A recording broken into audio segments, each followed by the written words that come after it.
Assalamualaikum warahmatullahi wabarakatuh. Pemirsa, Rakor Mendagri dengan Wakil Gubernur serta Bupati Wali Kota seluruh Aceh di kantor Gubernur pada hari Sabtu tanggal 10 Januari tahun 2026.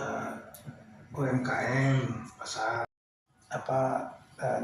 ini jalannya kira-kira ya banyak rusak lah gitu, tapi jalan nasionalnya bisa dilalui. Ini ya kota Langsa ini ada problema nih di rumah sakit, puskesmas. Rumah sakitnya bagus. Dari peta ini memang tadi makanya saya mengambil keputusan untuk membuat posko nasional ada di pusat di Kemendagri, posko operasi ini kemudian, dan untuk Sumatera bagian utara saya ambil Aceh karena yang bertanya begitu, dan sisanya saya di Jakarta bukan untuk santai tapi untuk melakukan rapat.